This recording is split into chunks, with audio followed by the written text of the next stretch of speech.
Good morning everyone. मैं सुरेश शर्मा उपस्थित हूँ आज लेसन नंबर 2 लेके विद्वान पंडित। तो प्यारे बच्चों, कल हमने पढ़ा था विद्वान पंडित के शब्दार्थ। आज हम देखते हैं इस लेसन के जो खास विषय है। लेसन को अच्छी तरह से हम पढ़ते हैं। तो सबसे पहले स्टार्ट करते हैं।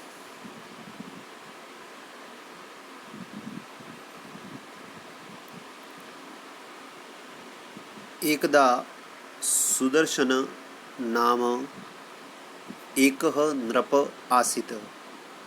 एकदा जैसा हमने कि यहाँ जाना था, एक बार की बात है। तो एकदा सुदर्शन नाम एक नृप आसीत्। नृप का मतलब होता है राजा, आसीत् मतलब था, जिसका नाम था सुदर्शन। सुदर्शन नाम का एक राजा एक राज्य में था। प्रजा पालने अति कुशलम सह स्नेह पुत्रवत प्रजाः अपाल्यत। वह प्रजा पालन में बड़ा ही कुशल था। कुशल का तात्पर्य यहाँ पर हमने देखा था, कुशल यानी कि निपुण, वेरी इफेक्टिव, एफिशिएंटली। और वो भी स्नेह के साथ, स्नेह यानी कि प्रेम पूर्वक, यानी कि जिस प्रकार अपने पुत्र को प्रेम करते हुए पाला जाता है, उसी प्रकार वह अपनी प्रजा को भी पुत्र की तरह स्नेह करते हुए पालता था। अपाल्यता का तात्पर्य होता पालता था। तो इस कार्य में वो बहुत निपुण था, यानी कि उसे किसी भी प्रकार की कोई दिक्कत नहीं थी। सारी प्रजा उससे खुश थी। परम लेकिन उसके सामने एक समस्या थी। वह यह थी कि तस्य माने उसके, नृपस्य राजा की, पुत्राहा यानी कि पुत्र जो थे, मूर्खा अशिक्षिताः गुणहीनाः च आसन्। उसके जो पुत्र थे वो मूर्ख थे, साथ ही अशिक्षित थे, पढ़े लिखे नहीं थे, और साथ ही गुणहीना, और किसी प्रकार का गुण भी उनमें नहीं था, नॉलेज नहीं था।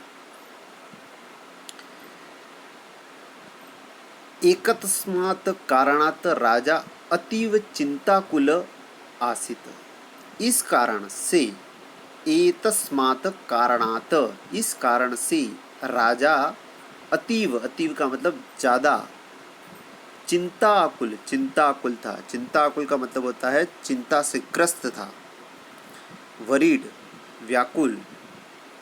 चिंताकुल आसित मतलब था। इस कारण से, कारण क्या था कि उसके जो चारों पुत्र थे वो बिल्कुल मूर्ख थे और अशिक्षित थे। वो किसी बात को समझते नहीं थे।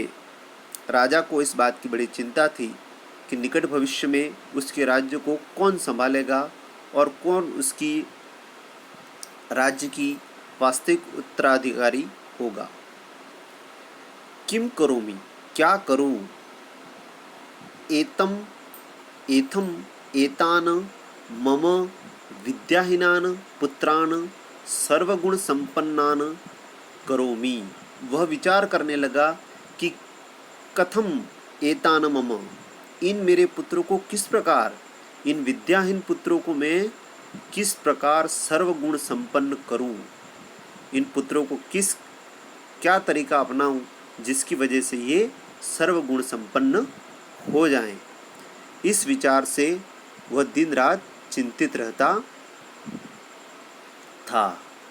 तो हमने देखा कि इस लेसन में जो राजा है जिसका नाम था सुदर्शन, और उसके 4 पुत्र थे, वो अशिक्षित और गुणहीन हैं, साथ ही मूर्ख भी हैं, और वह चाहता है कि वह अपने पुत्रों को विद्यावान बनाए, सर्वगुण संपन्न बनाए, लेकिन उसे कोई राह दिख नहीं रही थी। इस बात से वह काफ़ी चिंतित था, जबकि वह खुद अपनी प्रजा को पुत्र की तरह पालता था, इतना स्नेह रखता था। आगे नेक्स्ट लेसन में हम इसके दूसरे पैराग्राफ को पढ़ेंगे। धन्यवाद।